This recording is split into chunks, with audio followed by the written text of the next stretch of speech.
Hello students, स्वागत है आप सभी का गोपालगंज शिक्षा विभाग के इस ऑनलाइन प्लेटफॉर्म पे। और मैं हूं आपका फिजिक्स टीचर रंजीत कुशवाहा। और हम लोग पढ़ रहे थे फिजिक्स 12th के क्लास के फिजिक्स में करंट इलेक्ट्रिसिटी चैप्टर में। तो पिछले क्लासेस में हम लोगों ने करंट इलेक्ट्रिसिटी को स्टार्ट किया था और उसमें हम लोग बहुत ही इंपॉर्टेंट पॉइंट्स पर हम लोगों ने पिछले क्लास में डिस्कस किया था। जैसे कि ड्रिफ्ट वेलोसिटी क्या होता है, थर्मल वेलोसिटी क्या होता है, ठीक है, मीन फ्री पाथ क्या होता है, रिलैक्सेशन टाइम क्या होता है, इन सारी चीज़ों के बारे में हम लोग पिछले क्लास में बहुत अच्छे से डिस्क्राइब कर चुके हैं। अगर किसी को कन्फ्यूजन हो या कोई अगर उस वीडियो को नहीं देखा हो तो पहले आज का क्लास से पहले उस क्लास को जरूर देख ले, ठीक है। तो चीज़ें बहुत क्लियर हो जाएगी और अच्छे से समझ में भी आएगा। तो हम लोगों ने देखा था कि अगर किसी भी कंडक्टर पे अगर कोई एक्सटर्नल इलेक्ट्रिक फील्ड अप्लाइड नहीं है, बिल्कुल वो कंडक्टर ऐसे ही रखा हुआ है, तो ड्यू टू थर्मल एजिटेशन, तापीय उत्तेजना के कारण उसके इलेक्ट्रॉनों को कुछ ऊर्जा मिलती है और उस ऊर्जा को गेन करके वो थोड़ा बहुत जिगजैग मोशन करता है, बट उसका रिजल्टेंट डिस्प्लेसमेंट जीरो होता है, ठीक है। लेकिन जो जिस वेलोसिटी से मूव करता है उस वेलोसिटी को हम लोग थर्मल वेलोसिटी कहते हैं और उसकी वैल्यू काफी ज्यादा होती है। थर्मल वेलोसिटी को यू से डिनोट करते हैं और उसकी वैल्यू 10⁵ मीटर पर सेकेंड के ऑर्डर की उसकी थर्मल वेलोसिटी होती है, ठीक है। फिर उसके बाद वो जो एवरेज पाथ वो तय करता है उसको मीन फ्री पाथ कहते हैं। और जो भी टू सक्सेसिव कोलिजन यानी दो लगातार, जैसे एक इलेक्ट्रॉन ये है, यहाँ से गया यहाँ तक, ये दूसरा इलेक्ट्रॉन मिला या किसी दूसरे आयन से टकराया हो, तो टू सक्सेसिव कोलिजन्स के बीच जो भी वो एवरेज पाथ तय करता है उसको मीन फ्री पाथ, माध्य मुक्त पथ, और इसमें जो एवरेज टाइम लगता है उसको रिलैक्सेशन टाइम कहते हैं और उसको हम लोग टाउ से डिनोट करते हैं, ठीक है।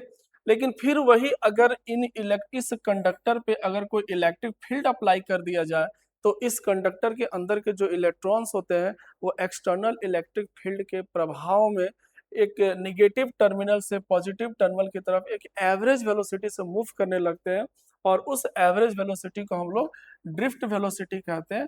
और ड्रिफ्ट वेलोसिटी को vd से हम लोग डिनोट करेंगे और ड्रिफ्ट वेलोसिटी का मान भी हम लोग निकाला था E upon M into tau.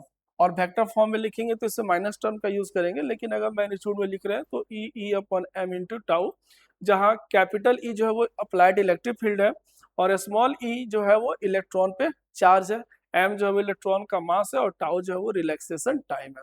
तो ये ड्रिफ्ट वेलोसिटी का मान आता है और इस ड्रिफ्ट वेलोसिटी से जो इलेक्ट्रॉन होते हैं वो कंडक्टर के अंदर एक इंड से दूसरे इंड तक मूव करते हैं, ठीक है।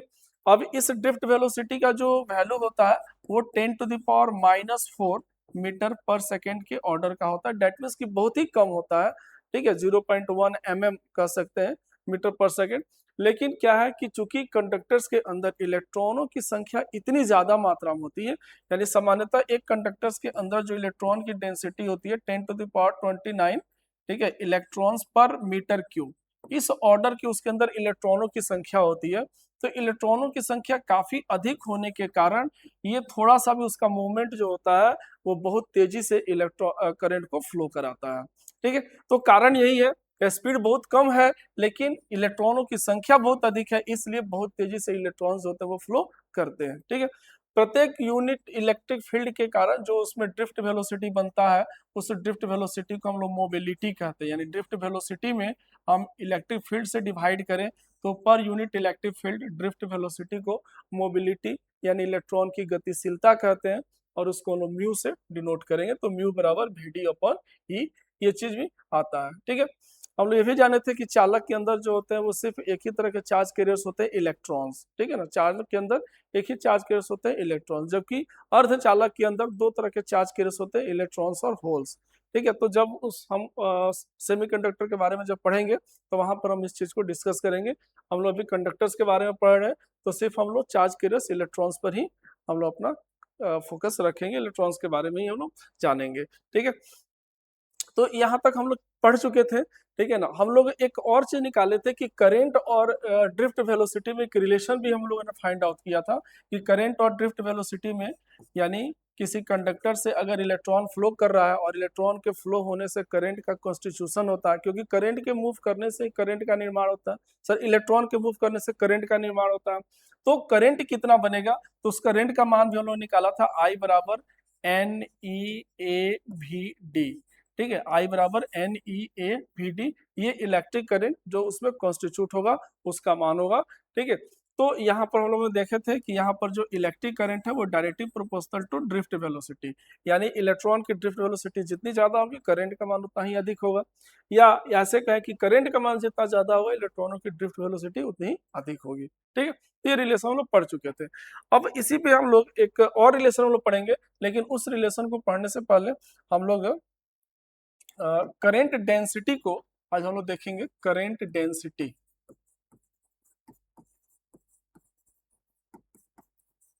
करेंट डेंसिटी हिंदी में इसको कहेंगे हम लोग धारा घनत्व,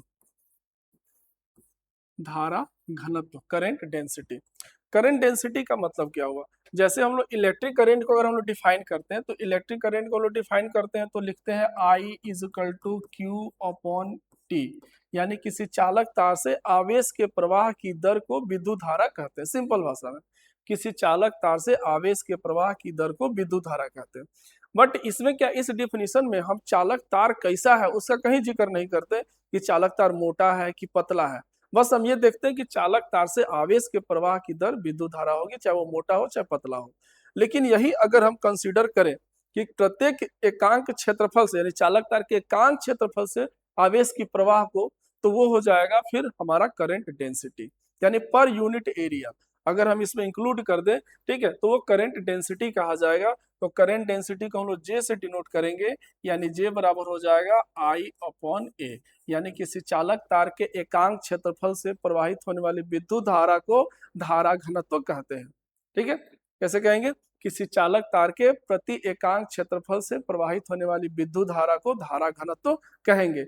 या अगर धारा के टर्म में अगर लिखे वहां पर आवेश के टर्म में, तैसे भी कह सकते हैं कि किसी चालक तार के प्रति एकांक क्षेत्रफल से आवेश के प्रवाह की दर को धारा घनत्व कहेंगे। कैसे, जैसे अगर हम यहाँ पर लिखें कि चूंकि यहाँ पर I बराबर हो गया Q बाई टी, तो अगर हम इसी I को यहाँ पर यूज कर ले तो धारा घनत्व J बराबर हो जाएगा Q by A into T.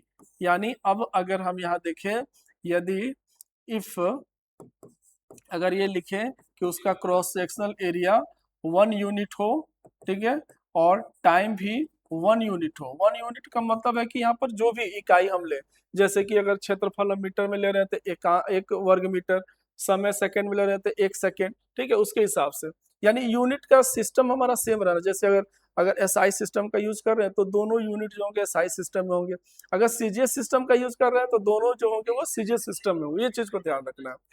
तो ये हो गया, तो उस स्थिति में जो हमारा जे होगा वो हो जाएगा क्यू के बराबर। ठीक है, तो ऐसे कह सकते हैं कि किसी चालक तार से प्रति एकांक क्षेत्रफल में प्रति एकांक समय में आप प्रवाहित होने वाली आवेश मात्रा को धारा घनत्व कहते हैं।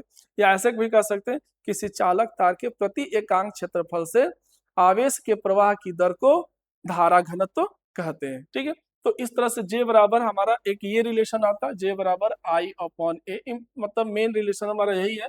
अब इसी में I का वैल्यू पुट कर देंगे तो जे बराबर Q अपॉन ए इंटू टी, इस ये रिलेशन भी हमारा आ जाएगा। ठीक है, तो अब अगर हम देखो यहाँ धारा घनत्व को ये चीज और समझना है कि यह जो है एक वेक्टर क्वांटिटी है। धारा घनत्व जो है वो एक वेक्टर क्वांटिटी है।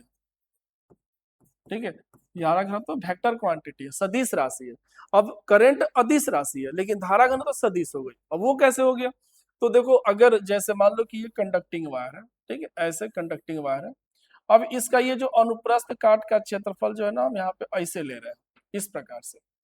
ठीक है, तो ये अनुप्रस्थ काट का क्षेत्रफल हो गया, तो इसके क्षेत्रफल की जो दिशा होगी वो ऐसे हो गई, ये क्षेत्रफल की दिशा हो गई। धारा मान लो ऐसे जा रहा है, ठीक है, तो दोनों के बीच अब यहाँ पे जो एंगल बन गया, ठीक है, तो एंगल यहाँ पे अब थीटा हो गया। ठीक है, तो उस हिसाब से अगर हम यहाँ पे धारा घनत्व को धारा घनत्व को अगर वेक्टर फॉर्म में लिखे हो तो वेक्टर फॉर्म में लिख सकते हैं जे, ठीक है, I अपॉन ए। ठीक है, तो इस प्रकार से I बराबर हो जाएगा J और डॉट ए, तो ये हमारा सॉरी ये हो जाएगा J डॉट ए। ठीक है, तो यहाँ पे अब ऐसे हम इसको लिख सकते हैं J A कॉस थीटा।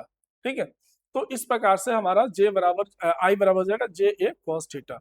तो यहाँ पर आई जो होगा, करंट जो होगा वो हमारा स्केलर, क्योंकि यहाँ पर डॉट प्रोडक्ट आ गया तो दोनों के डॉट प्रोडक्ट से हमको स्केलर टर्म यहाँ पर मिल जाएगा, और यहाँ पर इसके डिवीजन से हमको यहाँ पर एक वेक्टर टर्म मिल जाएगा करंट डेंसिटी। ठीक है, तो इस प्रकार से यहाँ पे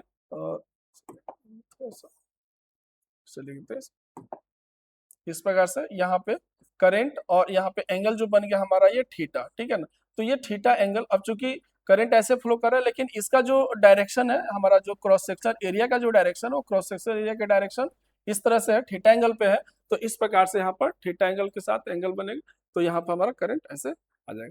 तो करंट डेंसिटी जो होगा वो एक वेक्टर क्वांटिटी होगा, इसको ध्यान रखिएगा, जबकि करंट जो होगा वह एक स्केलर क्वांटिटी होगा। अब अगर इसका हम एसआई यूनिट निकालें, एसआई यूनिट, ठीक है, तो एसआई यूनिट में क्या हो जाएगा, तो करंट का यूनिट हो जाएगा एम्पियर, और या नीचे एरिया हो गया तो एरिया का हो जाएगा मीटर स्क्वायर, तो एम्पियर पर मीटर स्क्वायर हम लोग इसका एसआई यूनिट दे सकते हैं। और अगर इसका हम डायमेंशन लिखें, डायमेंशन, ठीक है, तो डायमेंशन क्या हो जाएगा, तो जे का जो डायमेंशन होगा वो करंट का डायमेंशन अपन एरिया का डायमेंशन, तो करंट का डायमेंशन हम ए लिखते हैं और एरिया का डायमेंशन हमारा L2 होता है, तो इस तरह से इसका डायमेंशन हो जाएगा A L-2। और अगर पूरी तरह से हम इक्वेशन के रूप में इसको लिखे, पूरा ये एक्सप्रेशन के रूप में, तो इसको लिख सकते हैं M0L-2T0A, ऐसे हम इस फॉर्म में भी इसको लिख सकते हैं। ठीक है, तो ये करंट डेंसिटी का ये डायमेंशन हो जाएगा, और एम्पियर पर मीटर स्क्वायर इसका ये यूनिट हो जाएगा। ठीक है, तो करंट डेंसिटी एक वेक्टर क्वांटिटी होगी। अब इस करंट डेंसिटी से भी हम लोग ड्रिफ्ट वेलोसिटी को रिलेट करेंगे। ठीक है, अगर करंट डेंसिटी से हम लोग ड्रिफ्ट वेलोसिटी को रिलेट करें तो कैसे हमारा फिर रिलेशन बनेगा, उसको हम लोग देखते हैं यहाँ पे। तो यहाँ लिख देते हैं इसको हम, जैसा इसको कलर दूसरा, तो यहाँ पर लिख देते हैं relation, relation between drift velocity and current density. ठीक है, तो अब देखो करंट डेंसिटी और ड्रिफ्ट वेलोसिटी में क्या रिलेशन, तो वी हैव, हम लोग यहाँ पे कल पढ़े थे, जो I का जो मान हमने निकाला था, I इक्वल टू NEAVD, ये हमने I का मान निकाला हुआ था, करंट, इलेक्ट्रिक करंट का मान जो किसी चालक तार से करंट जो फ्लो करेगा, तो ड्रिफ्ट वेलोसिटी के साथ हमने ये रिलेशन निकाला हुआ था। अब इसी रिलेशन में हम क्या करें कि I में हम A को ला करके इधर डिवाइड कर दे, तो I अपन A जो हो गया वो हमारा J हो जाएगा, यानी करंट डेंसिटी बन जाएगा, तो J बराबर हमको क्या मिल जाएगा, NEVD। तो ये हमारा करंट डेंसिटी और ड्रिफ्ट वेलोसिटी के बीच ये रिलेशन हो जाएगा, यानी J बराबर NEVD। दैट मीन्स कि यहाँ पर हम ये भी दिखा सकते हैं कि करंट डेंसिटी और ड्रिफ्ट वेलोसिटी एक दूसरे के प्रोपोर्शनल है, यानी ड्रिफ्ट वेलोसिटी बढ़ेगा तो करंट डेंसिटी बढ़ेगा, या ऐसे कहें कि करंट डेंसिटी बढ़ेगा तो ड्रिफ्ट वेलोसिटी का मान भी बढ़ेगा। ठीक है, तो यहाँ ये चीज हमारा करंट के साथ भी ड्रिफ्ट वेलोसिटी को हमने रिलेट किया, और फिर यहाँ पर J के साथ यानी करंट डेंसिटी के साथ भी हमने ये ड्रिफ्ट वेलोसिटी को हमने रिलेट किया। ठीक है, तो ये रिलेशन जो है बहुत इंपॉर्टेंट है, आपको ऑब्जेक्टिव क्वेश्चंस में रिलेशंस पूछे जाते हैं, इससे बहुत सारे न्यूमेरिकल्स भी सॉल्व होते हैं।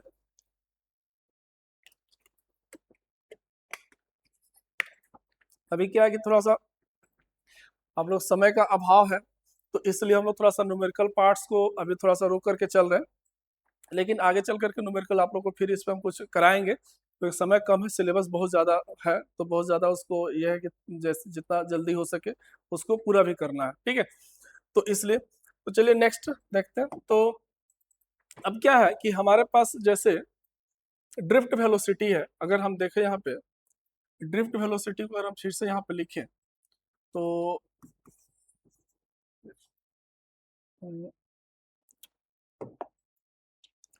ड्रिफ्ट वेलोसिटी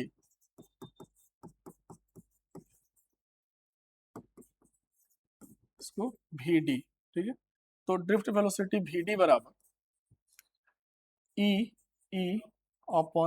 E/m/टाउ, ये चीज हम लोग पढ़े हुए हैं, E/m/टाउ। अब हम लोग एक चीज और रिलेशन पढ़े हैं E के बारे में, we have E is equal to, ठीक है, किसी भी कंडक्टर के लिए अगर E को लिखे तो E का देखो एक हम लोग फॉर्मूला पढ़े, E is equal to dV/dr, ऐसे हम लोग रिलेशन पढ़े, -dV/dr, और यहाँ पर ड्रिफ्ट वेलोसिटी में भी हम माइनस यहाँ पे लगा करके लेकर चल रहे हैं क्योंकि यहाँ पर निगेटिव साइन आता है, ठीक है। तो is equal to dv upon dr।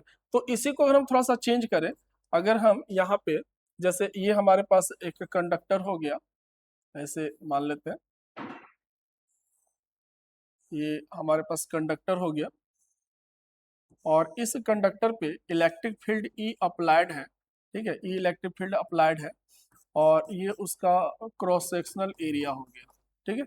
ये क्रॉस सेक्शनल एरिया हो गया ए, इसकी लंबाई हो गई एल, इस कंडक्टर का लेंथ हो गया एल, इसका क्रॉस सेक्शनल एरिया ए हो गया और ए इस पर इलेक्ट्रिक फील्ड अप्लाइड है और इस कारण से उसके इलेक्ट्रॉन जो है वो इस ड्रिफ्ट वेलोसिटी से इस निगेटिव इंड से पॉजिटिव इंड की तरफ वो मूव कर रहे हैं, क्योंकि इलेक्ट्रिक फील्ड ऐसे अप्लाइड है तो डेट मींस के पॉजिटिव इलेक्ट्रिक ऐसे, ठीक है ना। तो ऐसे इलेक्ट्रिक फील्ड जो है तो ये इलेक्ट्रॉन जो है वो ऐसे मूव कर रहे हैं, ठीक है। तो अब यहाँ पर देखो, अब डीवी के जगह पर हम लोग पोटेंशियल डिफरेंस मान लो, इसके इंड्स के बीच जो पोटेंशियल डिफरेंस है वो भी है, भी जो है वो पोटेंशियल डिफरेंस यहाँ पे अप्लाइड है, ठीक है। तो भी पोटेंशियल डिफरेंस अप्लाइड है तो डीवी की जगह पर हम चाहे तो भी का उपयोग कर सकते हैं माइनस, और डी आर की जगह पर इसका लेंथ हो गया एल, क्योंकि ये जो पोटेंशियल डिफरेंस भी वो एल लेंथ के अक्रॉस है, यानी कंडक्टर की लंबाई जो है वो एल है और इसी के क्रॉस पोटेंशियल डिफरेंस भी है, तो इसलिए अगर हम पोटेंशियल डिफरेंस को भी लिखेंगे तो लेंथ की जगह पर हम लोग एल लिख सकते हैं। तो ई बराबर हमारे पास हो जाएगा माइनस भी अपॉन एल। अब इसी ई को हम यहाँ पर पुट कर देते हैं, तो इसी ई को अगर हम पुट करेंगे तो देखो हमारे पास क्या रिलेशन आ जाएगा। तो इसलिए ड्रिफ्ट वेलोसिटी ई बराबर हो जाएगा, बहुत इंटरेस्टिंग हम एक रिलेशन निकाल रहे हैं यहाँ पे, अभी आगे पता चल जाएगा आपको। तो ये इसको हम यहाँ पे रखेंगे तो माइनस ई और उसके जगह पे ई की जगह पर यह आ जाएगा भी बटे एल, तो ये हो गया भी अपॉन एम एल और इंटू टाउ। अब ये माइनस रखेंगे तो माइनस माइनस कैंसिल हो गया, तो ई भी upon M L into tau.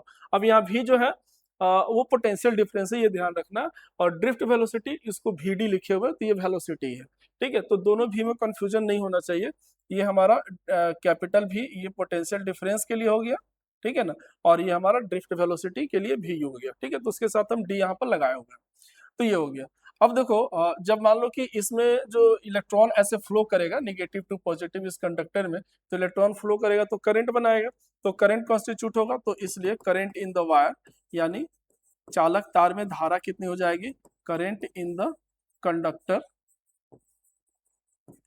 तो कंडक्टर में करंट कितना हो जाएगा, तो current I is equal to N E A V D, ठीक है, N E A V D.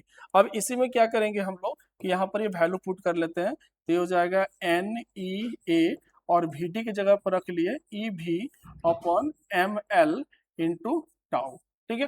तो ये हमारा आई आ रहा है। अब इसी को थोड़ा सा और हम इसको रीअरेंज करेंगे, तो आई बराबर क्या मिलेगा हमको, आई बराबर, तो ये एन ई से ई में मल्टीप्लाई होगा तो N E square A tau, ठीक है, और अपॉन एम, और एक ये जो ऊपर में हमारा भी हो गया और नीचे में जो हमारा ये एल हो गया, ठीक है। तो इस प्रकार से ये रिलेशन मिला हमको N E square A tau upon M into भी अपॉन एल। अब यहाँ पे ये जो ये एल को भी हम इसके साथ रख सकते हैं, तो यहाँ पे अगर हमको इसको लिखना होगा तो ऐसे लिख सकते हैं आई इज इक्वल टू इसको N E square A tau upon M L, ठीक है, और इंटू भी, ऐसे रीअरेंज करेंगे तो ऐसे हम लिख सकते हैं। अब इसमें देखोगे तो ये जितना भी टर्म है N E square A tau upon M into L, अब ये जितना भी टर्म है, अगर कोई एक कंडक्टर हम ले रहे हैं, उसका लेंथ फिक्स है कि हमने कंडक्टर लिया 2 मीटर का, उसका cross sectional area 0.4 metre square है या जो भी हो, ठीक है। तो जो भी अगर मान लो कि एक कंडक्टर लिए तो उस कंडक्टर का लेंथ फिक्स होगा, उसका क्रॉस सेक्शनल एरिया फिक्स होगा, तो ये सारा चीज अगर कांस्टेंट माने, एन जो हो गया वो उसकी इलेक्ट्रॉन डेंसिटी हो गई, नंबर ऑफ इलेक्ट्रॉन, ठीक है, फिर इलेक्ट्रॉन पे चार्ज हो गया, ठीक है, उसके बाद से फिर एम जो हो गया इलेक्ट्रॉन का मास हो गया, तो ये सारे टर्म्स इसमें कांस्टेंट है। तो सारे टर्म्स अगर कांस्टेंट है तो फिर यहाँ पे आई इज इक्वल टू हम लिख सकते हैं भी upon M L upon N E square A tau. अब इसी चीज को हम थोड़ा सा रीअरेंज करके इस फॉर्म में लिख दें, उसको नीचे लेकर चले गए भी के नीचे, तो यहाँ पे हमको क्या मिलेगा, यहाँ पे मिल जाएगा आई इज इक्वल टू भी अपॉन आर। अब ये जो है आर कहाँ से आ गया, तो ये जो है यहाँ पर here R is equal to हो जाएगा ml upon NE² A tau.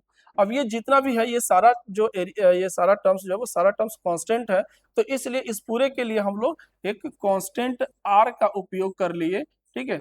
और ये कांस्टेंट जो है या r यहाँ पे यूज करेंगे तो I बराबर V अपॉन आर।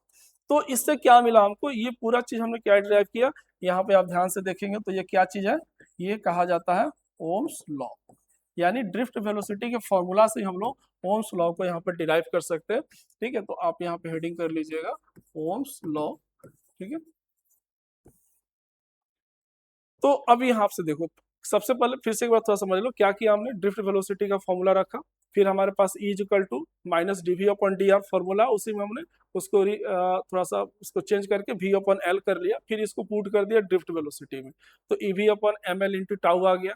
अब current in the conductor I is equal to N E A V D, पहले से हम लोग पढ़ चुके हैं, उसमें वी डी का मान हमने पुट कर दिया और उसको रीअरेंज कर लिया, और इस प्रकार से हमारा I is equal to V upon R मिल गया, जहां R is equal to M L upon NE² A tau constant है, ठीक है। अब इस कांस्टेंट को सब लोग जानते होंगे कि R को क्या कहते हैं, रेसिस्टेंस ऑफ द कंडक्टर, ठीक है। तो R हमारा यहाँ पे रेसिस्टेंस हो गया। तो अब यहाँ पे चूंकि ये R भी कांस्टेंट है, तो यहाँ पर हमको क्या मिलेगा, यहाँ पर हमको फिर मिल जाएगा R कांस्टेंट हो गया, तो इसलिए I जो हो गया, चूंकि I बराबर V अपॉन आर, तो यहाँ लिखते हैं चूंकि R is equal to constant, और इसका मान कितना था ml upon NE² A tau, ठीक है। तो इसी को हम लोग कहते हैं resistance of the conducting wire.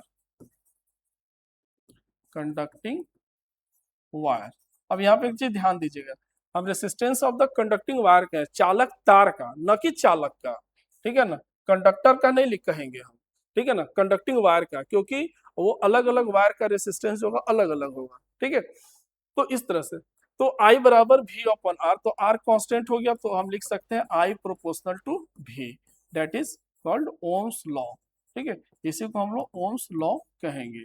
तो ओम का नियम क्या कहता है, ठीक है, कि अगर R कांस्टेंट रहे, R क्या है यहाँ पर, तो ml upon NE² A tau. अब ये जितने भी टर्म्स है, ये सारे टर्म्स तभी कांस्टेंट रहेंगे जब उस कंडक्टर के टेम्परेचर में या फिजिकल कंडीशन में कोई चेंजेस नहीं आए, जैसे कि उसका टेम्परेचर चेंज ना हो, तो टेम्परेचर चेंज नहीं होगा तो उसके लेंथ में, क्रॉस सेक्शन एरिया में कोई चेंजेस नहीं आएगा, उसके इलेक्ट्रॉन डेंसिटी में कोई चेंजेस नहीं आएगा। तो ये अगर उसका टेम्परेचर अगर चेंज नहीं होता है, तो इन सारे फिजिकल कंडीशंस में कोई चेंजेस नहीं आएगा, और अगर इसमें कोई चेंजेस नहीं आता है तो डेट मीन्स कि I प्रोपोर्शनल टू V, यानी किसी कंडक्टिंग वायर से जो करंट फ्लो कर रहा है वह उसके सिरों के बीच पोटेंशियल डिफरेंस यानी विभवांतर के सीधा समानुपाती हो, ठीक है। क्या कहा उन्होंने, ओम ने यह कहा कि अगर किसी चालक तार की सभी भौतिक दशाएं नियत हो, या सिंपल भाषा में भौतिक दशा में अगर सिर्फ हम ताप को भी कहें तो भी चलेगा, कि अगर किसी चालक तार का ताप नियत हो तो उसमें प्रवाहित होने वाली विद्युत धारा उसके सिरों के बीच विभवांतर के सीधे समानुपाती होती है, डेट मीन्स की I प्रोपोर्शनल टू V, और इस प्रकार से I समानुपाती चिन्ह हटाते हैं तो वही हमारा एक कांस्टेंट आ जाता है R, जो कि हमारा चालक तार का प्रतिरोध कहा जाता है, ठीक है। और इस प्रकार से अगर हम इसको लिखें तो V is equal to IR, ये ओम्स लॉ का सबसे सिंपल फॉर्म है, और इसी को हम लोग मैक्रोस्कोपिक फॉर्म्स कहते हैं, एस्कोपिक फॉर्म, यानी ओम्स लॉ का हम लोग दो फॉर्म पढ़ेंगे, macroscopic form of Ohm's law, ठीक है। यानी एक बृहद रूप, ओम का जो है ये एक बृहद रूप हो गया, जिसमें कि जो भी टर्म्स यूज कर रहे हैं वो स्थूल टर्म्स हम यूज कर रहे हैं, जैसे कि उसमें प्रवाहित होने वाली करंट, विद्युत धारा, उसका प्रतिरोध, ठीक है, उसके सिरों के बीच विभवांतर, ये सब टर्म यूज कर रहे हैं। हम चालक के अंदर ये कैसे गति हो रही है, उसमें इलेक्ट्रॉन का मूवमेंट क्या हो रहा है, ड्रिफ्ट वेलोसिटी कितनी, इन सब चीजों का हम यूज नहीं कर रहे हैं, तो इसलिए इसको लोग मैक्रोस्कोपिक फॉर्म कहते हैं, ठीक है, बृहद ओम्स लॉ का बृहद रूप। लेकिन अभी हम लोग आज ही क्लास में लास्ट में हम लोग इसको देखेंगे कि ओम्स लॉ का माइक्रोस्कोपिक फॉर्म क्या होता है, सूक्ष्म रूप उसका क्या होता है, उसको भी हम लोग देखेंगे। तो अब ये ओम्स लॉ को अगर हम ग्राफ के रूप में अगर दिखाएं, जैसे 10th क्लास के लिए ओम्स लॉ बहुत इंपॉर्टेंट है, आप लोग 10th क्लास में बहुत बार पढ़े होंगे, पढ़ाया गया होगा आपको। उसका वेरिफिकेशन भी आप पढ़े होंगे, ठीक है। तो ऐसे अगर हम करें तो यहाँ पर आई, ठीक है। तो यहाँ पर जैसे इस पे हम लोग पोटेंशियल डिफरेंस को ले लिए और इस पे हम लोग करंट को ले लिए, ठीक है। तो ये ग्राफ बिल्कुल ऐसे सीधा जाएगा, ठीक है ना। तो यहाँ पे कहीं पर भी आप देखोगे ऐसे हम उसके कॉरेस्पॉन्डिंग देखें तो जैसे जैसे हम भी को बढ़ा रहे हैं वैसे वैसे उसके कॉरेस्पॉन्डिंग आई का मान बढ़ रहा है, जैसे जैसे भी को बढ़ाएंगे वैसे वैसे उसके कॉरेस्पॉन्डिंग आई का मान बढ़ रहा है, ठीक है। और कहीं पर भी अगर हम रेशियो निकालेंगे, ये जो हमारा रेशियो होगा या जो स्लोप होगा उस ग्राफ का, इस ग्राफ का जो ढाल होगा वो ढाल जो होगा वो भी अपन आई वो रेसिस्टेंस को रिप्रेजेंट करेगा, ठीक है ना। तो यहाँ पे देख रहे हैं कि इसमें ग्राफ सीधा है यानी उसकी ढाल जो है वो कहीं चेंज नहीं हो रही है, इसका मतलब है कि उसका रेसिस्टेंस जो है वो कांस्टेंट है, रेसिस्टेंस में कोई परिवर्तन नहीं हो रहा है। लेकिन जैसे ही अगर उसका रेसिस्टेंस चेंज होगा तो फिर ओम्स लॉ जो होगा वो वैलिड नहीं रह जाएगा, फिर ओम्स लॉ गलत हो जाएगा। क्योंकि अगर फिजिकल कंडीशन जहां चेंज हुआ उसका टेम्परेचर, जैसे सामान्यतः क्या होता है कि जब भी कंडक्टर से हम लोग करंट फ्लो कराते हैं तो हीट होता है, गर्म होता है, और जब बहुत ज्यादा हीट होता है तो उसका रेसिस्टेंस होता है टेम्परेचर के साथ बढ़ने लगता है, और जब रेसिस्टेंस बढ़ेगा तो फिर जो होगा करंट जो होगा उस रेशियो में नहीं बढ़ पाएगा जिस रेशियो में पहले बढ़ रहा था। तो उस स्थिति में क्या होगा कि भी और आई की जो प्रोपोर्शनलिटी है, समानुपातिकता है, वो फिर वहां बिगड़ जाएगी, ठीक है। और करंट जो होगा वो उस रेशियो में नहीं बढ़ेगा बल्कि ये जो ग्राफ होगा वो ऐसे कुछ चेंज हो जाएगा, ये सीधे ना जाकर के ऐसे थोड़ा सा चेंज हो जाएगा, ठीक है। तो इसका मतलब है कि ओम का जो नियम है वो एक निश्चित सीमा तक ही सही होता है कंडक्टर के लिए, तब तक कि जब तक कि ताप उसका ना बढ़े। और तो जैसे ही ताप बढ़ेगा फिजिकल कंडीशन उसका चेंज होगा तो फिर ओम्स लॉ जो होगा वैलिड नहीं रह जाता है। इसलिए ओम के नियम को जो होता है हम लोग सार्वत्रिक नियम नहीं मानते, उसको कंडीशनल लॉ माना जाता है, ठीक है। एक शर्त वाला नियम माना जाता है जिसमें कंडीशन है कि टेम्परेचर कंडक्टर का चेंज नहीं होना चाहिए, जब तक टेम्परेचर चेंज नहीं होगा तब तक ओम का नियम बिल्कुल सही है।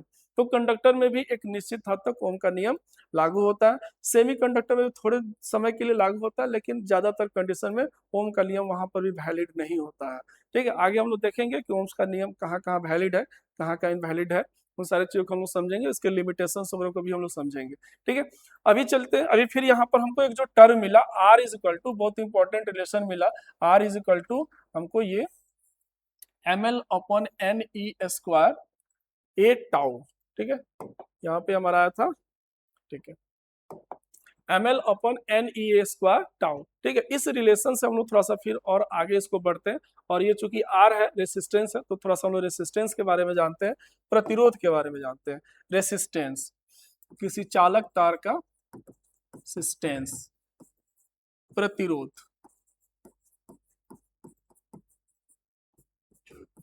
प्रतिरोध का सिंपल सा आप अंदाजा लगा सकते हैं, प्रतिरोध मतलब कि गतिरोध उत्पन्न करना, ठीक है ना। यानी कोई भी जैसे कंडक्टर, जैसे कंडक्टर है, कंडक्टर में से इलेक्ट्रॉन गति कर रहे हैं तो इलेक्ट्रॉन के गति के प्रवाह में कोई रुकावट उत्पन्न करना, ठीक है, उसके गति को सही रूप से नहीं होने देना, उस पर रुकावट उत्पन्न करना ही प्रतिरोध कहलाता है, ठीक है। तो प्रतिरोध का मतलब हो गया कि किसी कंडक्टिंग वायर के अंदर जब ये इलेक्ट्रॉन फ्लो करते हैं तो इलेक्ट्रॉन फ्लो करने के दौरान आयन से या दूसरे अन्य स्वतंत्र इलेक्ट्रॉनों से लगातार टकराते रहते हैं। जैसे ये इलेक्ट्रॉन है, यहाँ से मूव किया, ऐसे किया, कुछ एक दूसरे इलेक्ट्रॉन से या आयन से टकराया, फिर यहाँ से टकरा करके उसकी दिशा बदल गई, ठीक है ना, ऐसे मूव किया, यहाँ फिर कुछ इलेक्ट्रॉन से या आयन से टकराया, इस प्रकार से फिर ऐसे किया, फिर किसी से टकराया, ठीक है। तो हर टक्कर के बाद उसकी दिशा बदल जाती है, भले ही वो थोड़ा आगे की दिशा में फॉरवर्ड डायरेक्शन में मूव करते रहता है लेकिन उसकी दिशा बदल जाती है।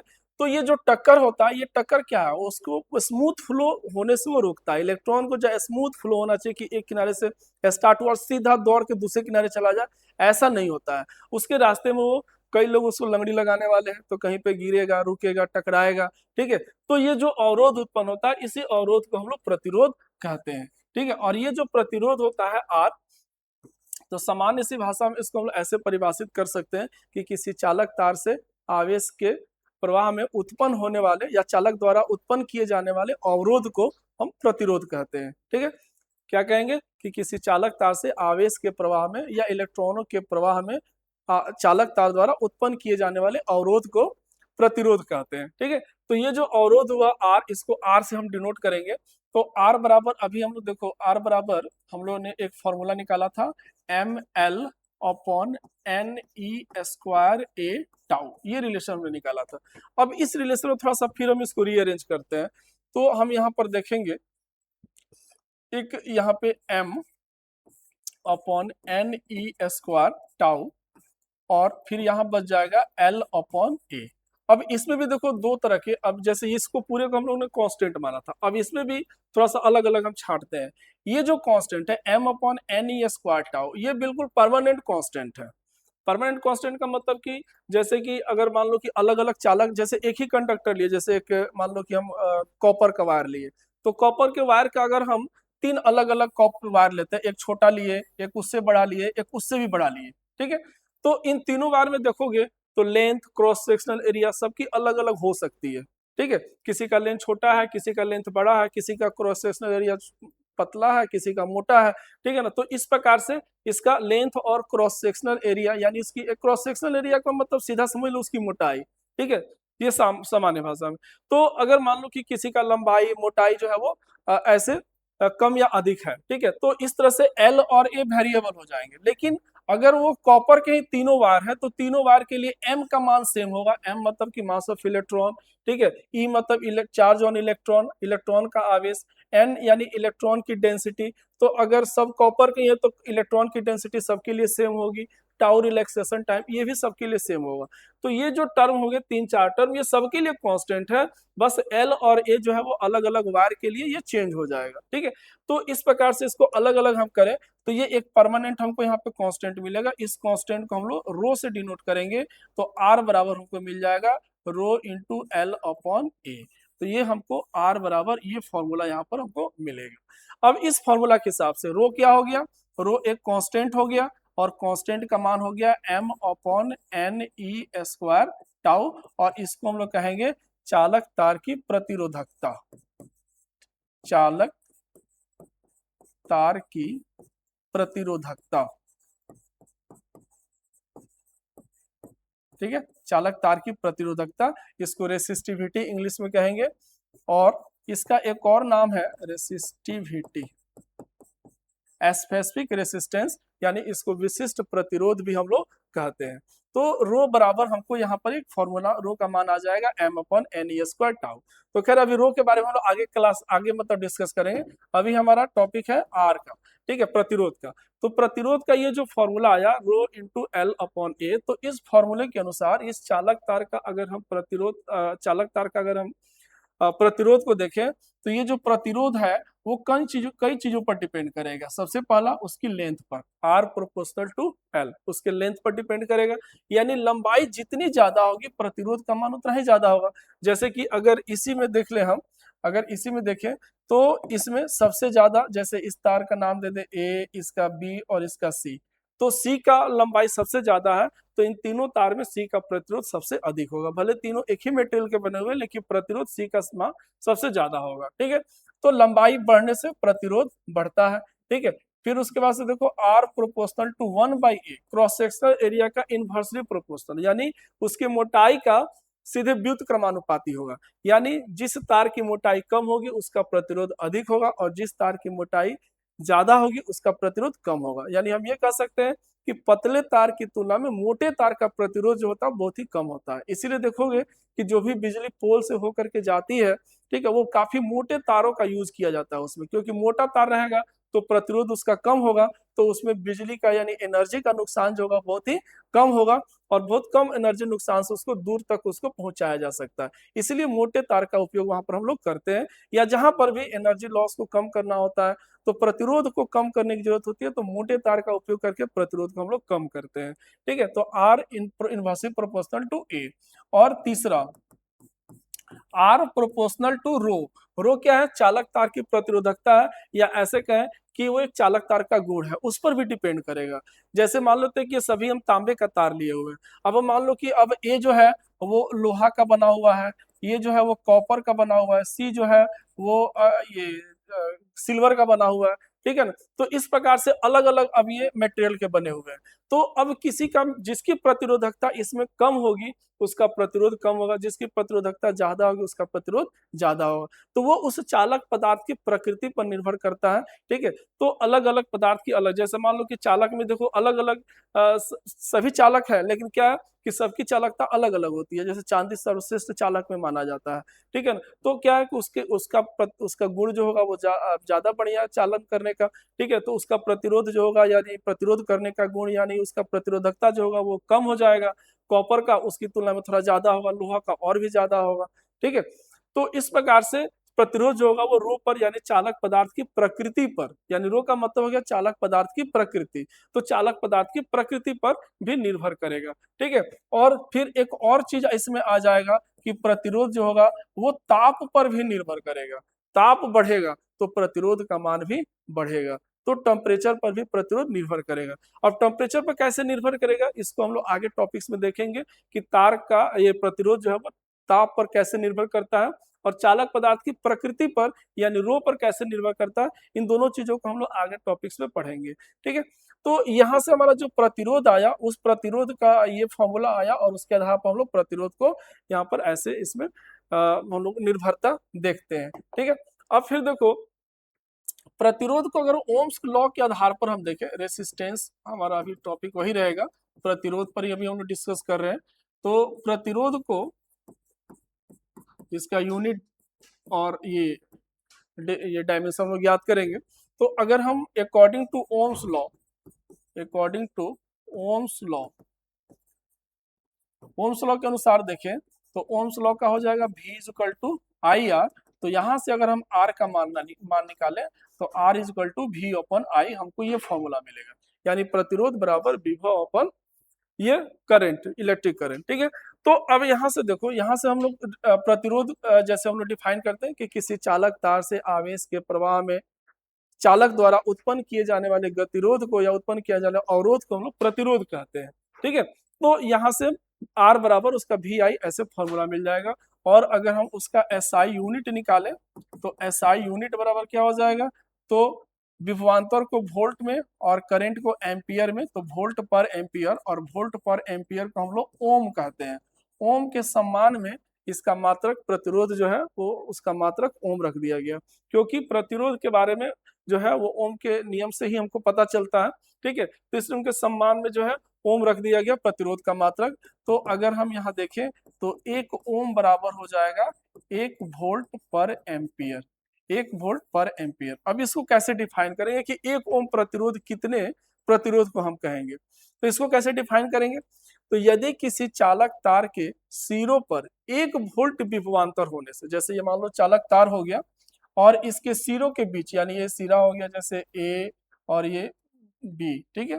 तो ए और बी जो हमारा इंच हुआ, जो सिरा हुआ, तो अगर इस सिरों के बीच 1 वोल्ट का पोटेंशियल डिफरेंस है और 1 वोल्ट का विभवांतर होने से इससे 1 एम्पियर की विद्युत धारा प्रवाहित हो रही है, विद्युत धारा प्रवाहित हो रही है 1 एम्पियर, ठीक है। और पोटेंशियल डिफरेंस है 1 वोल्ट, ठीक है।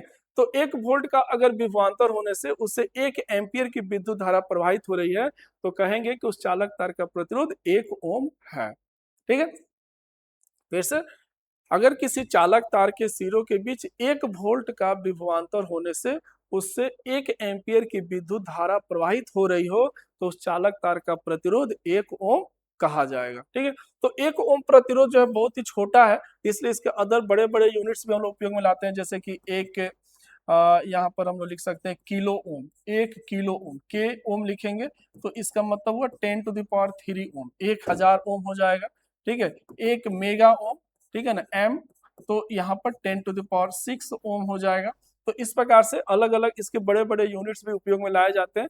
तो ये डिपेंड करता है कि हमको सर्किट में कितने रेसिस्टेंस की जरूरत है, कहीं पर बहुत कम रेसिस्टेंस की जरूरत होती है, कहीं पर ज्यादा रेसिस्टेंस की जरूरत होती है, तो उसके हिसाब से हम लोग रेसिस्टर्स का उपयोग हम लोग करते हैं, ठीक है। ये चीज होता है। अब एक और चीज आपको इसे बता दे, अब नाम यहाँ पे आ गया तो रेसिस्टर्स, रेसिस्टर्स यानी इसको क्या कहेंगे, प्रतिरोधक, यानी वे पदार्थ जो प्रतिरोध का काम करते हैं उसको हम प्रतिरोधक कहेंगे, ठीक है। वे सभी युक्तियां या वे सभी पदार्थ जो प्रतिरोध का काम करते हैं वो प्रतिरोधक कहे जाएंगे। जैसे कि चालक तार भी तो मतलब ऐसे कंडक्शन कर रहा है, ठीक है ना, तो वो चालक में आ जाएगा। लेकिन अगर मान लेते हैं कुचालक जैसे पदार्थ हो गए, कुचालक पदार्थ में जैसे कार्बन हो गया, तो कार्बन के बहुत प्रतिरोधक बनाए जाते हैं, कार्बन रेसिस्टर्स बनाए जाते हैं, प्रतिरोधक बनाए जाते हैं, ठीक है। तो जिसका भी उपयोग हम लोग प्रतिरोधक के रूप में कर रहे हैं, ठीक है, वो प्रतिरोधक होंगे। तो मुख्य रूप से मार्केट में जो है कमर्शियली कार्बन के रेसिस्टर्स उपलब्ध है, कार्बन प्रतिरोधक उपलब्ध है। उसके बारे में भी हमारा एक दिन का क्लास होगा कार्बन प्रतिरोधक पे, कि कार्बन प्रतिरोधक कैसे होते हैं। और आप लोग देखे होंगे इलेक्ट्रिक सर्किट में कि इस प्रकार से कुछ संरचना होती है, ऐसे इस प्रकार से एक संरचना होती है जो कि सर्किट बोर्ड में ऐसे लगा रहता है, और इस पर कलरफुल धारियां जैसे मान लो कि एक ये हो गई, ठीक है ना, एक इस तरह की धारियां हो गई, ठीक है ना, फिर मान लो कि एक कोई दूसरी येलो, ठीक है ना, मान लो कोई इस प्रकार की धारी हो गई, ठीक है ना। तो इस प्रकार की ऐसे धारियां उसमें बनी होती है, ठीक है ना। तो 3 या 4 धारियां ऐसे होती है। तो इस प्रकार की कलरफुल स्ट्रिप वाली ऐसी एक संरचना होती है, इसी को हम लोग प्रतिरोधक कहते हैं, जो कार्बन रेसिस्टर्स होते हैं, मेनली कार्बन के बनाए जाते हैं, ठीक है। और इसकी वैल्यू भी होती है, लेकिन उसकी वैल्यू जो होती है इस पर लिखी नहीं रहती है। ये जो स्ट्रिप यानी जो कलरफुल जो धारियां बनी होती है, इसी के लिए कुछ कैलकुलेशन है और उसका कुछ कोड होता है। उस कोड को पढ़ करके और तब हम उसका मतलब उसकी वैल्यू हम ज्ञात करते हैं, ठीक है। तो उसको भी हम एक क्लास में उसको कवर करेंगे कि कार्बन रेसिस्टर्स को हम लोग कैसे कलर कोड्स की सहायता से उसका वैल्यू हम ज्ञात करते हैं, और ये भी एग्जाम में कभी कभार आ जाता है, ठीक है, निकालने के लिए, ठीक है। तो ये हमारा रेसिस्टर्स कहे जाते हैं।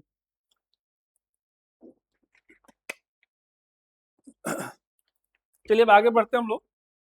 यहाँ पे जो हमारा ये जो टर्म आया था रेसिस्टिविटी, कार्बन चालक तार की प्रतिरोधकता, जिसको हम लोग रेसिस्टिविटी या स्पेसिफिक रेसिस्टेंस कहते हैं, और रो बराबर m/n/e² टाउ हमारा यहाँ पे रिलेशन आता है।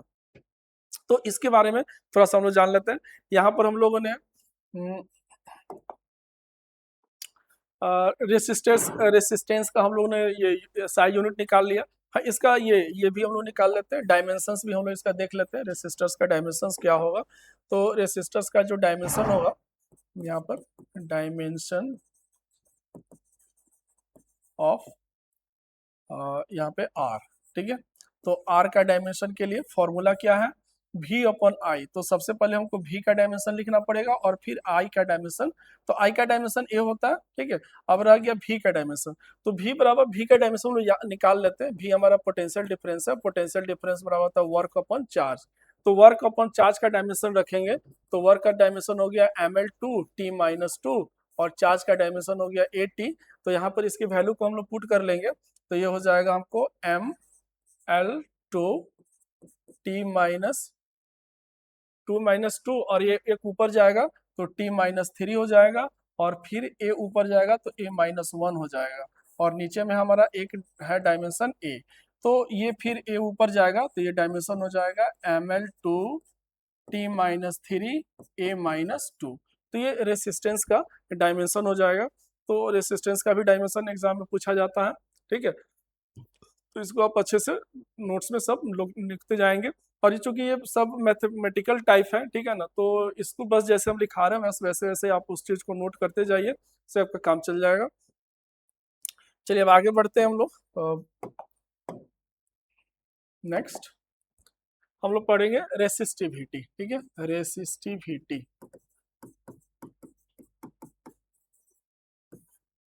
और इसी को हम लोग कहते हैं स्पेसिफिक रेसिस्टेंस,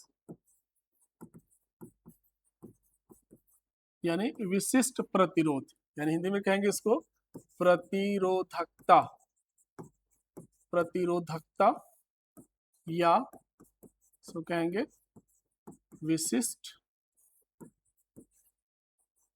प्रतिरोध, ठीक है, प्रतिरोधकता या विशिष्ट प्रतिरोध। तो यहाँ यह कहाँ से हमको मिलेगा, we have R = rho into L upon A से मिलेगा। तो यहाँ से अगर हम रो का मान निकालें तो R × A अपॉन L लिख सकते हैं, ठीक है। तो ये हमारा यहाँ से प्रतिरोधकता को हम लोग डिफाइन कर सकते हैं। तो प्रतिरोधकता और प्रतिरोध में क्या अंतर होगा उसको भी थोड़ा सा हम लोग समझेंगे।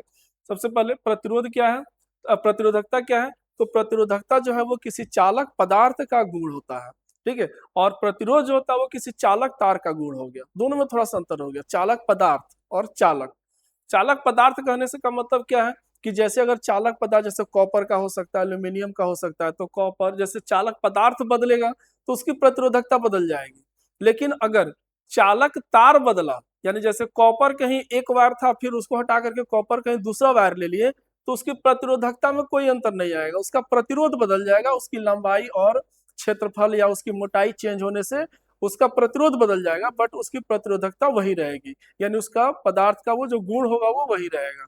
तो ऐसे कह सकते हैं कि मतलब ऐसे भी इसको डिफाइन करते हैं कि किसी चालक पदार्थ का, यानी किसी चालक तार से आवेश के प्रवाहित प्रवाहित मतलब किसी चालक पदार्थ से आवेश के प्रवाह को अवरोध उत्पन्न करने की उसकी जो योग्यता होती है, आवेश के प्रवाह में जो अवरोध उत्पन्न करने की योग्यता, ठीक है, उस योग्यता को हम लोग उसकी प्रतिरोधकता कहेंगे। और गुण जो होगा वो उसका प्रतिरोध कहा जाएगा।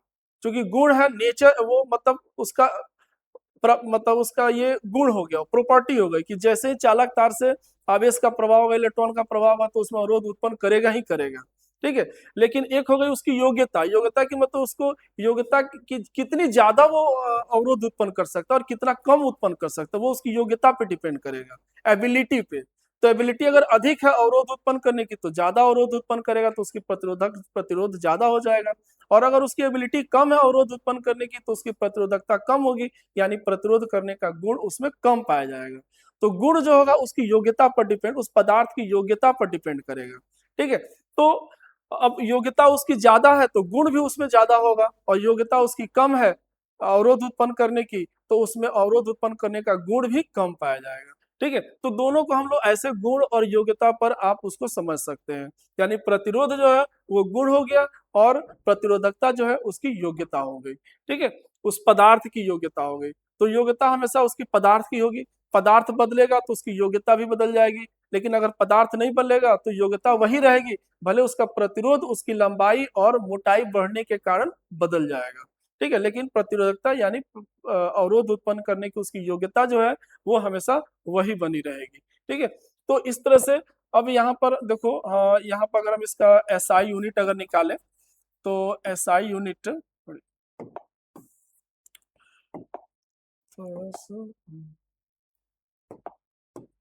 अगर इसका हम एसआई यूनिट निकालें तो प्रतिरोध का यूनिट हो गया ओम, और क्षेत्रफल का यूनिट हो गया मीटर स्क्वायर, और लंबाई का यूनिट हो गया मीटर। तो मीटर से एक मीटर कट जाएगा तो ये हो जाएगा ओम मीटर, ठीक है। तो इसका एसआई यूनिट यानी इसका मात्रक हो जाएगा ओम मीटर, ओम मीटर में इसको मापेंगे। और अगर इसका हम डायमेंशन निकालें तो डायमेंशन भी हम यहाँ पे इसको लिख सकते हैं, डायमेंशन। तो रो का जो डायमेंशन होगा वो क्या हो जाएगा, आर का डायमेंशन, फिर ए का डायमेंशन, और फिर नीचे में एल का डायमेंशन, ठीक है। तो इससे उसका रो का डायमेंशन निकलेगा। तो आर का डायमेंशन अभी हम लोग निकाले हैं ML2T-3 A-2, ये आर का डायमेंशन है। और ए का डायमेंशन L2, और फिर नीचे एल का डायमेंशन L, ठीक है। तो ये फिर हमारा एल से एल कैंसिल हो जाएगा, तो ये हो जाएगा ML और 3T-3 A-2, ठीक है। तो ये हमारा रो का डायमेंशन हो जाएगा। एक सेकंड थोड़ा चेक कर ले, ML2T-3 A-2, ठीक है। तो यहाँ पे ML एक एल से एल कैंसिल हो गया तो ML3T-3 A-2, ठीक है। तो ये प्रतिरोधकता का जो होगा वो डायमेंशन हो जाएगा, ठीक है। अब यहाँ पे प्रतिरोधकता में एक और हम लोगों जो फॉर्मूला डिराइव किया था प्रतिरोधकता को, उसको थोड़ा सा हम लोग विशेष रूप से यहाँ पर देखेंगे प्रतिरोधकता के लिए।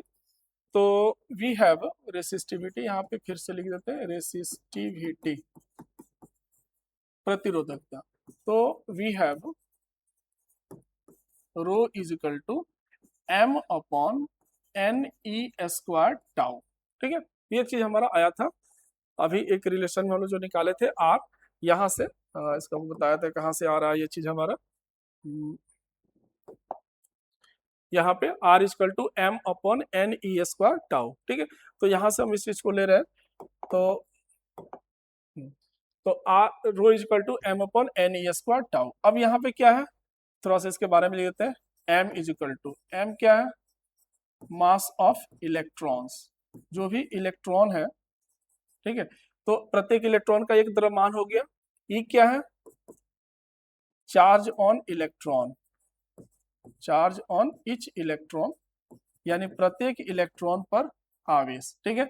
और फिर एन क्या है, इलेक्ट्रॉन डेंसिटी, इलेक्ट्रॉन डेंसिटी यानी इलेक्ट्रॉन घनत्व। इलेक्ट्रॉन घनत्व का मतलब क्या हुआ कि किसी चालक तार के प्रति एकांक आयतन में उपस्थित स्वतंत्र इलेक्ट्रॉनों की संख्या, ठीक है। तो प्रति एकांक आयतन में स्वतंत्र इलेक्ट्रॉनों की संख्या यानी उसकी इलेक्ट्रॉन डेंसिटी हो गई। और टाउ जो हो गया वो हो गया रिलैक्सेशन टाइम, रिलैक्सेशन टाइम। इन सब के बारे में आपको पिछले क्लास में सबके बारे में बता चुके हैं। इसको हिंदी में हम लोग विश्राम काल कहते हैं, विश्राम काल, ठीक है। और ये हो गया इलेक्ट्रॉन घनत्व, इलेक्ट्रॉन घनत्व, ठीक है, तीन सब चीज। तो अब इसमें आप ध्यान दोगे तो देखो ये जो दो चीजें हैं, मास ऑफ इलेक्ट्रॉन और इलेक्ट्रॉन का, ये परमानेंट कांस्टेंट है, ये किसी भी कारण से बदलेंगे नहीं। इलेक्ट्रॉन का द्रव्यमान नहीं चेंज होगा, इलेक्ट्रॉन का आवेश चेंज नहीं होगा, परमानेंट कांस्टेंट हो गया, ठीक है। अब इसमें दो चीज वेरिएबल हो गया, एक एन और टाउ, ठीक है। अब इस पर हम लोग डिस्कस करेंगे एन और टाउ। तो यहाँ से अगर देखोगे तो ये जो है अगर हम लिखें कि रो जो है, अब ये दोनों तो कांस्टेंट हो गया एम और ई, तो इसको छोड़ दें तो रो जो होगा वो क्या होगा, इनवर्सली प्रोपोर्शनल टू एन, यानी इलेक्ट्रॉन डेंसिटी के इनवर्सली प्रोपोर्शनल होगा, यानी इलेक्ट्रॉन डेंसिटी घटेगी तो उसका प्रतिरोधकता जो होगा बढ़ेगा। लेकिन अब इसमें देखो एक चीज पर हम आते हैं कि चालक के अंदर जो इलेक्ट्रॉन डेंसिटी होती है, यानी जो इलेक्ट्रॉन का जो घनत्व होता है, वो ताप बढ़ाने से परिवर्तित नहीं होता है। क्योंकि चालक के अंदर क्या गुण है कि कमरे के ताप पर जो भी उसके इलेक्ट्रॉन्स जो निकलने हैं, फ्री इलेक्ट्रॉन्स जो भी जो जैसे आपको पहले बताए थे कि जैसे ये एटम्स हो गया, तो एटम के अंदर ये न्यूक्लियस हो गया, तो न्यूक्लियस में न्यूट्रॉन और प्रोटॉन हो गया, और ये इलेक्ट्रॉन जो होते हैं वो डिफरेंट ऑर्बिट्स में इसके चारों ओर चक्कर लगाते हैं। तो जो बाहरी ऑर्बिट्स में जो इलेक्ट्रॉन होता है वही इलेक्ट्रॉन बाहर निकलता है और फ्री इलेक्ट्रॉन बन जाता है, ठीक है। जब भी उसको ऊर्जा मिली तो इलेक्ट्रॉन वहां से बाहर निकल के फ्री इलेक्ट्रॉन बन गया। तो अब इसमें जो जो भी यहाँ पे इलेक्ट्रॉन की जो डेंसिटी यानी इलेक्ट्रॉन जो फ्री इलेक्ट्रॉनों की जो डेंसिटी है, वो ताप बढ़ाने से चालकों में कोई उसकी संख्या में परिवर्तन नहीं होता है, न के बराबर परिवर्तन होता है। क्यों, क्योंकि जितने इलेक्ट्रॉन्स जो बाहर निकलने चाहिए या निकल सकते हैं वो सभी कमरे के ताप पर ही बाहर निकल गए होते हैं। चालकों में कमरे के ताप पर वो सारे इलेक्ट्रॉन्स बाहर निकल गए होते हैं। तो अगर उसके बाद अगर हम ताप बढ़ाते भी हैं तो ताप बढ़ने से उसके इलेक्ट्रॉन की डेंसिटी पर कोई खास फर्क नहीं पड़ता, नगण्य फर्क पड़ता है, कुछ दो चार इलेक्ट्रॉन्स और बाहर आ जाते हैं, उससे ज्यादा कोई अंतर उसमें नहीं आता। तो इसका अर्थ है कि अगर हम ताप बढ़ाते हैं तो फिर उसके एन की संख्या में कोई परिवर्तन नहीं होगा। तो डेट मीन्स की ये जो रो होगा वो एन पर भी डिपेंडेंसी उसकी खत्म हो जाती है, यानी एन पर भी वो निर्भर नहीं करता है। निर्भर ऐसे थ्योरेटिकली देख सकते हैं करेगा, लेकिन चालकों में उस पर उस निर्भरता उसकी नहीं होती है, ठीक है, क्योंकि एन का मान में कोई चेंजेस नहीं आता है। दूसरा जो है रो वो डिपेंड करेगा 1/टाउ पे, यानी रिलैक्सेशन टाइम के इनवर्सली प्रोपोर्शनल होगा। अब यहाँ जो चीज होगा ये रोल यहाँ पर प्ले करेगा। इसमें क्या होगा कि जैसे कंडक्टर्स के अंदर, जैसे मान लीजिए कंडक्टर्स है, उसके अंदर ये इलेक्ट्रॉन है, अब ये इलेक्ट्रॉन मूव करके यहाँ तक गया, ठीक है ना। तो ये जितना टाइम लगा एवरेज टाइम, उसी को रिलैक्सेशन टाइम विश्राम काल कहते हैं। तो अब क्या होता है कि अगर चालकों का ताप बढ़ाया जाए तो ताप बढ़ने से उसका रिलैक्सेशन टाइम जो होता है वो घटता है, यानी चालकों का अगर ताप बढ़ेगा तो इलेक्ट्रॉनों की ऊर्जा बढ़ेगी और इलेक्ट्रॉन पहले की तुलना में ज्यादा तेजी से मूव करेंगे, और ज्यादा तेजी से मूव करेंगे तो ये जो कोलिजन होगा जल्दी जल्दी होगा, और ये जो मीन फ्री पाथ होगा, ये जो पथ होगा जो इसको वो तय कर रहा था, तो पहले की तुलना में वो जल्दी से तय करेगा। तो जल्दी से तय करेगा तो यहाँ पे उसका विश्राम काल जो होगा वो घट जाएगा, ठीक है ना। जैसे यहाँ से यहाँ पे आना है तो पहले वो जितना टाइम में आता था, अब एनर्जी बढ़ने से अब वो ज्यादा जल्दी पहुंचेगा और कम टाइम में पहुंचेगा। तो डेट मीन्स उसका रिलैक्सेशन टाइम जो होगा वो और भी कम हो गया। अब रिलैक्सेशन टाइम कम हो जाएगा तो यहाँ पे क्या होगा, टाउ का मान घटेगा तो उसका रेसिस्टिविटी बढ़ेगा, यानी उसकी प्रतिरोधकता बढ़ जाएगी। अब उसकी प्रतिरोधकता बढ़ेगी तो निश्चित है कि उस चालक तार का प्रतिरोध भी बढ़ जाएगा। तो इस प्रकार से अगर किसी चालक तार को हीट किया जाता है या उसका टेम्परेचर बढ़ाते हैं तो उसके इलेक्ट्रॉनों का विश्राम काल घट जाने के कारण उसकी प्रतिरोधकता जो होती है बढ़ जाती है, और इस कारण चालक तार का प्रतिरोध भी बढ़ जाता है। यानी किसी चालक तार का प्रतिरोध अगर ताप पर निर्भर कर रहा है, यानी ताप बढ़ाने से बढ़ रहा है, तो इसका मुख्य कारण यही है कि उसके इलेक्ट्रॉनों का विश्राम काल का घट जाना, जिससे कारण उसका प्रतिरोधकता बढ़ती है और फलस्वरूप उस चालक तार का प्रतिरोध भी बढ़ जाता है। तो ये क्वेश्चन आपको कहीं कभी कभी सीबीएसई वगैरह में ज्यादातर पूछा जाता है, बिहार बोर्ड में तो इतना डीप में नहीं जाता, लेकिन सीबीएसई में कभी कभी आता है ये इस तरह क्वेश्चन। लेकिन फिर भी अगर ये रिलेशन बहुत ही इंपॉर्टेंट है, rho is equal to M upon N E square tau, और ये प्रतिरोधकता किन किन चीजों पर निर्भर करती है ये आपको बिल्कुल पता होना चाहिए कि कैसे प्रतिरोधकता, ताप बढ़ने से प्रतिरोधकता उसकी परिवर्तित होती है और प्रतिरोध उसका बदलता है। ठीक है ना, तो ये चीज आपको ध्यान रखना है। ठीक है, चलिए अब आगे बढ़ते हैं। प्रतिरोधकता के साथ साथ यूनिडायमेंशनल प्रतिरोधकता का आपको बता चुके हैं। ठीक है, अब इसके दो और अपोजिट टर्म्स है, कंडक्टर्स, ये कंडक्टेंस एंड कंडक्टिविटी, उसको भी थोड़ा समझ लेते हैं हम लोग। कंडक्टेंस एंड कंडक्टिविटी,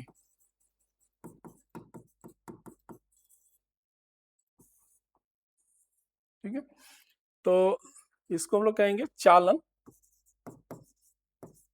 और इसको हम लोग कहेंगे चालकता। ठीक है, तो ये दोनों जो है ना, चालन और चालकता, ये दोनों जो है वो रेसिस्टेंस, जैसे ये जो कंडक्टेंस जो है वो रेसिस्टेंस का ऑपोजिट हो गया। यानी ऐसे यहाँ पर लिखेंगे, जैसे चालन, चालन क्या हो गया, चालन क्या हो गया, तो प्रतिरोध का व्युत्क्रम, प्रतिरोध का व्युत्क्रम यानी उसका उल्टा, बिल्कुल। ठीक है, जैसे कि प्रतिरोध का हम लोग परिभाषा क्या देते हैं कि किसी चालक तार से आवेश के प्रवाह में चालक द्वारा उत्पन्न किए जाने वाले अवरोध को उसका प्रतिरोध कहते हैं। तो इसी प्रकार से इसमें क्या कहेंगे कि किसी चालक तार से आवेश को प्रवाहित कराने की या प्रवाहित होने देने की उसकी गुण को हम लोग चालन कहते हैं। यानी किसी चालक तार से अवरोध, मतलब कोई आवेश प्रवाहित हो रहा है तो अवरोध करने का गुण प्रतिरोध कहा जाएगा, और प्रवाहित होने देने का गुण चालन कहा जाएगा। तो एक ही चालक तार में ये दोनों गुण पाए जाएंगे। तो अगर मान लेते हैं कि अगर उसका प्रतिरोध अधिक है तो निश्चित रूप से उसका चालन जो होगा वो कम हो जाएगा। चालन को हम जी से सूचित करते हैं। तो अगर प्रतिरोध अधिक है तो चालन कम हो जाएगा, या प्रतिरोध कम है तो चालन का मान अधिक हो जाएगा। ठीक है, तो इस तरह से आर को हम लोग डिफाइन, जैसे आर बराबर हम लोग यहाँ पर आर नहीं, इसको जी से सूचित करेंगे। तो जी से सूचित करेंगे तो चालन जो होगा, चालन को हम लोग, चालन को जी से सूचित करेंगे तो जी बराबर हो जाएगा 1/r। ठीक है, जी बराबर 1/r, यानी ये इसका फॉर्मूला आ जाएगा। और जो भी चीज, जैसे आर का जो भी वैल्यू होगा उसको इन्वर्स कर देंगे तो जी का मान निकल जाएगा। अब चूंकि अगर आर को हम ऐसे लिखते हैं, आर बराबर रो इंटू एल अपॉन ए, तो इस हिसाब से अगर हम जी का वैल्यू लिखें तो उसका उल्टा हो जाएगा। ठीक है, जो ऊपर है वो नीचे चला जाएगा, तो ये हो जाएगा यहाँ पर ए अपॉन एल, ठीक है, और इंटू रो, ऐसे आ जाएगा जी का मान। ठीक है, और जो भी उसका प्रतिरोध, जैसे कि रेसिस्टेंस का प्रतिरोध का जो मात्रक हो गया, ठीक है, तो प्रतिरोध का मात्रक होता है ओम, तो इसका मात्रक हो जाएगा ओम इनवर्स। ठीक है, ओम इनवर्स, या ऐसे भी लिख सकते हैं ओम इनवर्स को उल्टा में हम ऐसे मो लिखते हैं, नाम में भी और जैसे ये साइन में भी। ठीक है, मो ऐसे लिखेंगे उसको, MHO, उल्टा पढ़िएगा तो ओम और ऐसे पढ़िएगा सीधा पढ़िएगा तो मो हो गया। ठीक है, तो ऐसे ओम इनवर्स या मो भी हम लोग इसको लिखते हैं। ठीक है, या साइमन भी लिखा जाता है। ठीक है ना, एस से साइमन, ठीक है, एस से उसको लिखा जाता है। तो बिल्कुल उसके अपोजिट जो भी आर का जो वैल्यू होगा उसको उलट दीजिए तो वो कंडक्टेंस का वैल्यू हमको यहाँ पर मिल जाएगा। ठीक है, तो ऐसे आप कह सकते हैं परिभाषा के रूप में कि किसी चालक तार के प्रतिरोध के व्युत्क्रम को चालन कहते हैं, या ऐसे भी लिख सकते हैं कि किसी चालक तार से आवेश के प्रवाहित होने देने की उसकी गुण को उसका चालन कहते हैं। ठीक है, और अगर चालकता की बात करें तो चालकता क्या हो जाएगा, उसकी योग्यता हो जाएगी। चालकता जो हो गया वो प्रतिरोधकता का व्युत्क्रम हो गया, प्रतिरोधकता, प्रतिरोधकता का व्युत्क्रम। तो प्रतिरोधकता का व्युत्क्रम तो उसको हम लोग लिखते हैं सिग्मा से, सिग्मा बराबर 1/रो। ठीक है, सिग्मा इज इक्वल टू 1/ρ, यानी प्रतिरोधकता का व्युत्क्रम सिग्मा इज इक्वल टू 1/ρ। तो यहाँ पर भी जो भी यूनिट वगैरह होगा सब उल्टा हो जाएगा। ठीक है, तो अब यहाँ पे क्या प्रतिरोधकता ये चालकता को कैसे डिफाइन करेंगे? तो किसी जैसे प्रतिरोधकता को कैसे डिफाइन करते हैं? तो किसी चालक पदार्थ से आवेश के प्रवाहित कराने की उस चालक पदार्थ से आवेश के प्रवाह में जो उसको प्रतिरोध करने की या अवरोध करने की जो उसकी योग्यता होती है, तो उसको लोग प्रतिरोधकता कहते हैं। और यहाँ पर क्या हो जाएगा, ये किसी चालक तार से आवेश को प्रवाहित कराने की उसकी योग्यता को चालकता कहेंगे। यानी ये अवरोध उत्पन्न करने की योग्यता हो जाएगी प्रतिरोधकता, और आवेश को प्रवाहित कराने की उसकी योग्यता को हम उसकी चालकता कहेंगे। तो दोनों एक दूसरे के व्युत्क्रम हो गया। यहाँ पर भी हम कहेंगे कि अगर रो का मान अधिक है तो चालकता का मान कम हो जाएगा, और रो का मान कम होगा तो चालकता का मान बढ़ जाएगा। ठीक है, और अगर इसका एसआई यूनिट देखें तो एसआई यूनिट कितना हो जाएगा? तो एसआई यूनिट इसका इसका हो जाएगा ओम मीटर। तो ओम मीटर का इन्वर्स हो जाएगा ओम इन्वर्स मीटर इन्वर्स।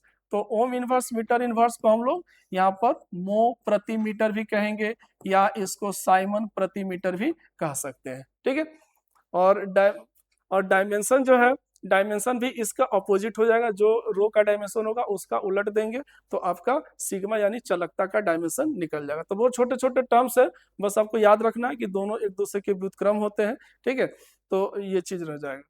एक छोटा सा और टॉपिक है, बस 2 मिनट का, तो बस लास्ट खत्म ही कर रहे हैं। तो जैसे अभी हम लोग फिर से जैसे चालकता अगर हम लोग पढ़ लिए, रेसिस्टिविटी भी पढ़ लिए, कंडक्टिविटी भी पढ़ लिए। ठीक है, तो हम लोग फिर से एक बार शुरू वाला टॉपिक पे आते हैं। जैसे कि वी हैव करंट के लिए हम लोग फॉर्मूला क्या लिख सकते हैं? NEAVD। ये चीज हम लोग पहले पढ़ चुके हैं। ठीक है, अब इसी में and VD is equal to हम लोग क्या पढ़े अभी? VD is equal to N E upon M into tau. तो अगर हम इस चीज को वहां पुट करें तो करंट का जो मान होगा I इज इक्वल टू, तो ये हो जाएगा N E A, और ये हो जाएगा E upon M into tau. ये चीज हमको मिलेगा। अब इसको फिर से अगर हम इसको रीअरेंज करें तो ये लिख सकते हैं NE² A टाउ और फिर अपॉन M इंटू E। ऐसे इसको हम लोग लिख सकते हैं। ठीक है, NE² A टाउ और E बाहर आ गया अपॉन M। अब यही चीज जो है हमारा यहाँ पे ये ए को हम क्या करते हैं, ये जो ए वाला है, ए वाले टर्म को हम इधर लाते हैं और आई में ए से डिवाइड कर देते हैं। ठीक है, तो बाकी बच जाएगा NE² tau upon M into A. ठीक है, तो यहाँ से क्या मिलेगा? आई अपॉन ए, ये आई अपॉन ए हमारा जे बन जाएगा, करंट डेंसिटी हो जाएगा। ठीक है, और ये वाला जो टर्म है ई, इस ई ऊपर रहेगा, और ये बाकी जो टर्म है इसको हम लोग उलट करके M अपॉन NE² टाउ लिख सकते हैं ऐसे। ये इन्वर्स हो जाएगा, बिल्कुल उसके नीचे आ गया।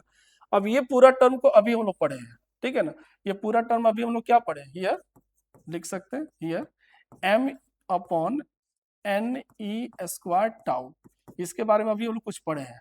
इसको हम लोग रो कहते हैं, M अपॉन NE² टाउ को हम लोग रो कहते हैं।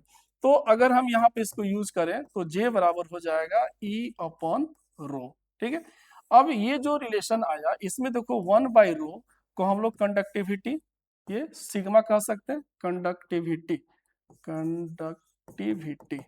ठीक है, चालकता।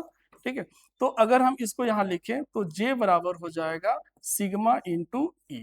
अब ये जो फॉर्मूला आया यही फॉर्मूला कहा जाता है microscopic form of Ohm's law. ये microscopic forms of Ohm's law कहा जाता है, क्योंकि आपको शुरू में हमने डिस्कस किया था कि हम लोग लास्ट में देखेंगे इसको microscopic forms of Ohm's law. ठीक है, तो ये चीज हमारा यहाँ से आता है, और इसको कभी कभी ऐसे भी कहा जाता है कि relation between J sigma and E, ऐसे फाइंड करने के लिए भी कहा जाता है कि धारा घनत्व, चालकता और विद्युतीय क्षेत्र में, या धारा घनत्व, चालकता ये चालकता की जब प्रतिरोधकता भी, यानी धारा घनत्व, प्रतिरोधकता और विद्युतीय क्षेत्र के बीच संबंध स्थापित करे। तो अगर इसके बीच संबंध पूछा तो यहाँ तक छोड़ देंगे, अगर चालकता के बीच संबंध पूछा तो यहाँ तक छोड़ देंगे। तो दोनों में से किसी को भी आप microscopic forms of Ohm's law कह सकते हैं। ठीक है, थोड़ा बहुत यहाँ पर चेंज आएगा, जैसे वहां पर आई इज इक्वल टू हम लोग क्या लिखते हैं, V अपॉन R। ठीक है, तो यहाँ पर आई विद्युत धारा है, तो विद्युत धारा की जगह पर यहाँ पर क्या मिल गया, धारा घनत्व मिल गया। ठीक है, वहां पर पोटेंशियल डिफरेंस होता है, ये विभवांतर, यहाँ पर उसके पर विद्युतीय क्षेत्र हो जाए, ये विद्युतीय क्षेत्र हो जाएगा। और आर प्रतिरोधकता होता है, उसके जगह प्रतिरोध होता है, उसके जगह पर यहाँ पर चालकता आ जाता है। ठीक है, तो ये थोड़ा सा इसमें डिफरेंस होता है। तो ये microscopic form of Ohm's law कहा जाता है, और ये माइक्रोस्कोपिक सूक्ष्म रूप यानी ओम के नियम का सूक्ष्म रूप ये कहा जाता है, और ये इसी में ये रिलेशन हमारा ऐसे फाइंड आउट होता है। ठीक है, तो आज का क्लास काफी कैलकुलेटिव रहा, सब कुछ बहुत ही मैथमेटिकल है, और सब एक दूसरे से रिलेटेड, यानी जितने टर्म्स जैसे जैसे हमने आपको स्टेप वाइज रिलेट करके पढ़ाया, वैसे ही आपको स्टेप वाइज रिलेट करके उसको पढ़ना भी है। अगर कोई भी एक चीज बीच में छोड़ेंगे तो आगे फिर वो चीज समझ में नहीं आएगा, और उस सबका लास्ट का कंक्लूजन यही है, ओम्स लॉ का माइक्रोस्कोपिक फॉर्म्स, यानी शुरू होगा आपका ड्रिफ्ट वेलोसिटी से, और यहाँ पर चीज आकर के खत्म हो जाती है। ठीक है, तो आगे के टॉपिक्स में हम लोग रेसिस्टेंस के बारे में और भी कुछ जानेंगे, रेसिस्टेंस का कॉम्बिनेशन क्या हो गया, कार्बन रेसिस्टर्स, उसका कलर कोड्स, उसके बारे में हम लोग आगे क्लास में समझेंगे। तो आज का क्लास हमारे यहाँ समाप्त होता है, तो मिलते हैं नेक्स्ट क्लास में। Okay, thank you.